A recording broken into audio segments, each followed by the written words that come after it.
Well, joining us now is Bishop John LeVoir of New Ulm, Minnesota, and thank you so much for being with us, Bishop. You're welcome, Kevin. Yep. Maybe if you could just start off by telling us a little bit about the diocese. Okay, well, New Ulm is the most rural diocese in the United States. It used to be part of the Archdiocese of St. Paul and Minneapolis, and then in 1957, the Holy See formed it as its own diocese. So it's 10,000 square miles southwest of Minneapolis-St. Paul.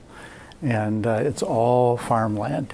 You see a hog once in a while or a chicken, but mostly corn, soybeans, sugar beets, and for acres and acres. So it's really very beautiful. I mean, it's the heartland of the United States. So.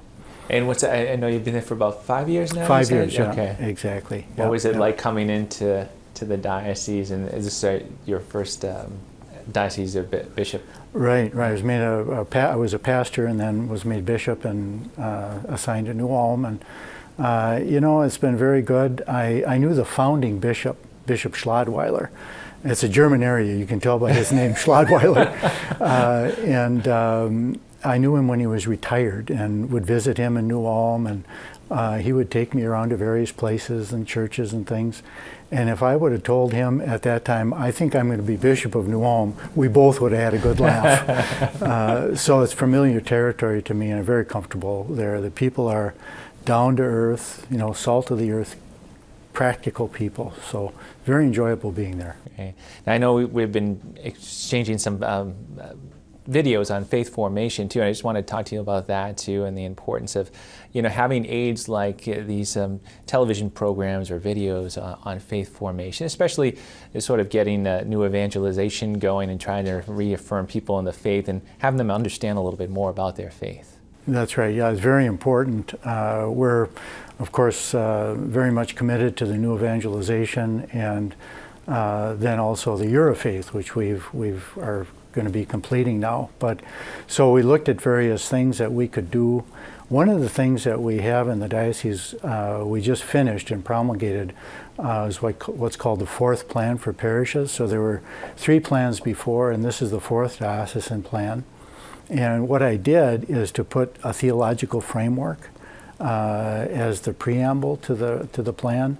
So it's basically what a diocese is, what the church is, who are we as faithful followers of Jesus Christ? What does it mean to be a baptized priest, prophet, king, and all those various things? So the faith formation falls under the prophetic office. So we do have a large piece of the prophetic office in the 4th plan, and of course the Catholic television is key because people watch television, and the more we can communicate the faith through the media, and the Holy Father has emphasized this as well. The more we can use the media, the better it'll be. So we use Catholic television. Father Barron has an excellent series on Catholicism and now the new evangelization. So we're using that program in all the parishes.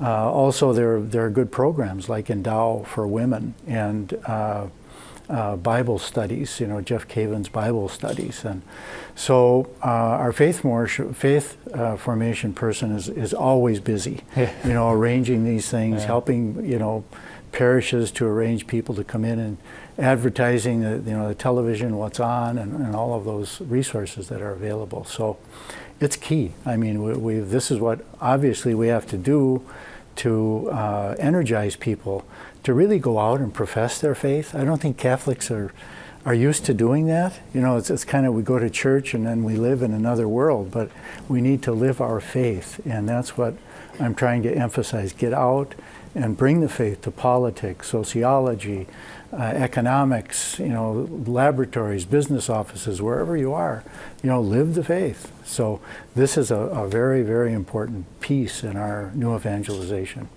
And I know part of that too is educating Catholics about the church's position too. And I know just recently in Illinois they passed same-sex marriage, and I know same in your diocese as well. And maybe you could talk about efforts that the church is going through in that, and now that it has passed, what are you continuing to do or trying to get that message forward?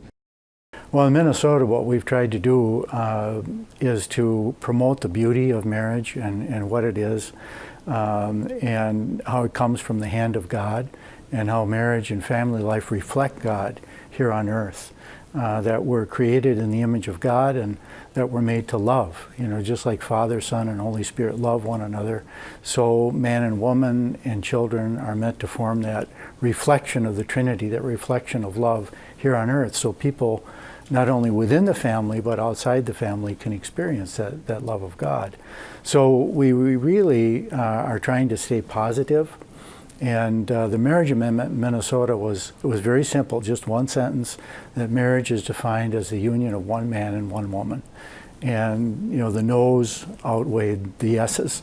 And so what we're doing now, and we've met, the bishops of the state have met on this, and we're going to continue to promote the goodness of marriage, and to make sure our marriage preparation programs are good, to make sure that we contact young people, young couples, you know, to make sure they're doing well, and just to promote the goodness of marriage and publicize, for example, couples that have been married for 50 years or 60 years, you know, that this is a beautiful way of life. So that's what we're doing. We're sticking to the positive. Right. Yeah. Well, we thank you so much for dropping by and talking with us, Bishop. Well, you're welcome. Yeah, Thank it's you. very, very good to be here. Thanks, Kevin.